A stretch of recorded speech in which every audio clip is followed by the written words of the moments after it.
എല്ലാവർക്കും നമസ്കാരം. മറ്റൊരു വീഡിയോയിലേക്ക് എല്ലാവർക്കും സ്വാഗതം. വീഡിയോയിലേക്ക് പോകുന്നതിന് മുമ്പായി ഞാനൊരു കഥ പറയാം. ഈ കഥ ശരിക്കും ഒരാളുടെ ജീവിതത്തിൽ സംഭവിച്ചതാണ്. ഈ കഥ പറഞ്ഞു കഴിയുമ്പോൾ ഞാൻ പറയാൻ പോകുന്ന ടോപ്പിക്കുമായിട്ട് നിങ്ങൾക്ക് കുറച്ചുകൂടി ലിങ്ക് കിട്ടും. നിങ്ങൾക്ക് കുറച്ചുകൂടി കാര്യങ്ങളൊന്നും മനസ്സിലാവും. ഈ കഥ ഒരു വ്യക്തിയുടെ ജീവിതത്തിൽ നടന്നതാണ്. ആളൊരു തരക്കേടില്ലാത്തൊരു യൂട്യൂബറായിരുന്നു. അത്യാവശ്യം റീച്ചായിട്ടുള്ള ഒരു യൂട്യൂബ് ചാനൽ അയാൾക്കുണ്ടായിരുന്നു. അയാൾക്ക് അതിൽ നിന്ന് തരക്കേടില്ലാത്തൊരു വരുമാനവും കിട്ടിക്കൊണ്ടിരുന്നു. ആ വരുമാനമൊക്കെ സ്വരൂപിട്ട് വെച്ച് അയാളുടെ വലിയ വലിയ സ്വപ്നങ്ങൾ നേടിയെടുക്കാൻ വേണ്ടിയുള്ള പ്രയത്നത്തിലായിരുന്നു. ഇതിനിടയിൽ അയാൾ ഒരു ലവ് റിലേഷൻഷിപ്പിൽ പെടുകയും ചെയ്തു.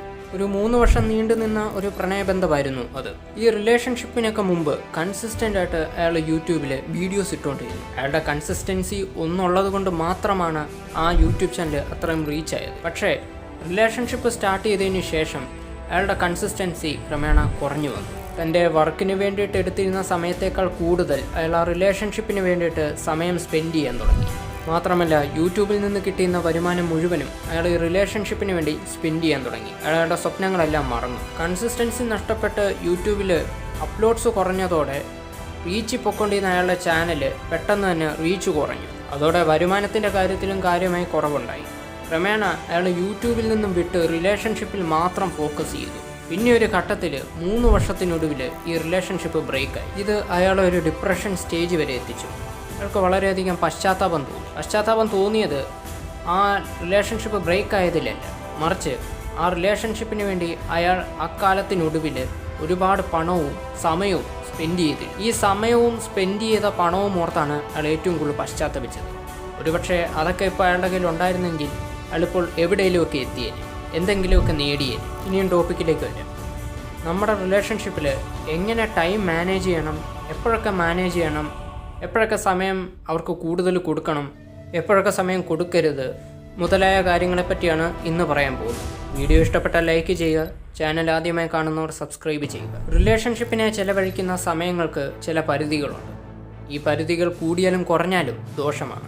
ദോഷത്തേക്കാൾ ഉപരി പിന്നെ നമ്മൾ അതോർത്ത് പശ്ചാത്തപിക്കേണ്ടി വരും. അത് ഭാവിയിൽ സംഭവിക്കുക തന്നെ ചെയ്യും. ഒരു റിലേഷൻഷിപ്പ് സ്റ്റാർട്ട് ചെയ്ത് ആദ്യത്തെ കുറച്ച് നാളുകളിൽ, അതായത് 1 മാസം 2 മാസമൊക്കെ കണ്ടിന്യൂസ് ആയിട്ട് വിളിക്കുന്നതും ചാറ്റ് ചെയ്യുന്നതും ഇരുട്ടി വെളുക്കുന്നിടം വരെയൊക്കെ ഫോൺ സംഭാഷണങ്ങളും ഒക്കെ നല്ലതാണ്. എന്നാൽ നിങ്ങളുടെ കരിയറും റിലേഷൻഷിപ്പും നിങ്ങൾ ഒരുപോലെ കൊണ്ടുപോകാൻ ആഗ്രഹിക്കുന്ന വ്യക്തിയാണെങ്കിൽ നിങ്ങളിവിടെ ചില നിയന്ത്രണങ്ങൾ കൊണ്ടുവരേണ്ട ആവശ്യമുണ്ട്. അതെങ്ങനെ കൊണ്ടുവരണം എന്നുള്ളത് ഇനിയും പറഞ്ഞു തരാം. നിങ്ങൾക്ക് വേണ്ടി നല്ലൊരു കരിയർ നിങ്ങൾ ബിൽഡ് ചെയ്തുകൊണ്ടിരിക്കുകയാണ്.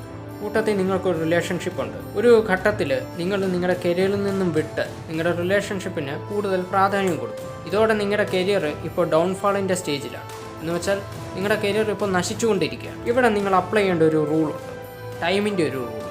അതാണ് 50-25. അതായത് ഈ സന്ദർഭത്തിൽ നിങ്ങളുടെ സമയത്തിൽ 50% നിങ്ങൾ ചെലവഴിക്കേണ്ടത് നിങ്ങളുടെ കരിയറിന് വേണ്ടിയിട്ടാണ്. അതുപോലെ ഈ സമയം 25% സമയം മാത്രമേ നിങ്ങൾ നിങ്ങളുടെ റിലേഷൻഷിപ്പിൽ ചെലവഴിക്കാൻ പാടുള്ളൂ. കാരണം ഇപ്പോൾ അപകടത്തിലായിരിക്കുന്ന നിങ്ങളുടെ കരിയറാണ്. അപ്പോൾ നിങ്ങളുടെ കരിയർ പഴയ ലെവലിൽ എത്തുന്നിടം വരെ 50% സമയം നിങ്ങൾ അതിനുവേണ്ടി വർക്ക് ചെയ്തുകൊണ്ടിരിക്കണം. 25% മാത്രമേ ഈ സമയം നിങ്ങൾ റിലേഷൻഷിപ്പിന് വേണ്ടി സ്പെൻഡ് ചെയ്യാവൂ. ഇനി നിങ്ങളുടെ കരിയർ പഴയതുപോലെയായി, അപകടനിലയൊക്കെ തരണം ചെയ്തു, നിങ്ങളുടെ കരിയർ ഇപ്പോൾ പഴയ ലെവലിലെത്തി. ഇപ്പോൾ നിങ്ങൾ 50% നിങ്ങളുടെ കരിയറിന് വേണ്ടി വർക്ക് ചെയ്തതുകൊണ്ട് ഇപ്പം നിങ്ങളുടെ റിലേഷൻഷിപ്പിൽ നിങ്ങൾ കാര്യമായി ശ്രദ്ധിച്ചില്ല. അതുകൊണ്ട് ഇപ്പോൾ അപകടത്തിലായിരിക്കുന്നത് നിങ്ങളുടെ റിലേഷൻഷിപ്പാണ്. ഇനി നിങ്ങൾ അപ്ലൈ ചെയ്യേണ്ട ഒരു ലോയാണ് 50-50 എന്ന് പറയുന്നത്. അതായത് 50-50. നമ്മുടെ സമയത്തിൻ്റെ 50% ഭാഗവും നേരത്തെ കരിയറിന് വേണ്ടിയിട്ടാണ് നമ്മൾ ചെലവഴിച്ചത്, 25% റിലേഷൻഷിപ്പിനും. ഇനിയും ഈ റിലേഷൻഷിപ്പിന് ഒരു 25% കൂടി എക്സ്ട്രാ കൊടുക്കുക. അപ്പോൾ കരിയറും 50, റിലേഷൻഷിപ്പും 50.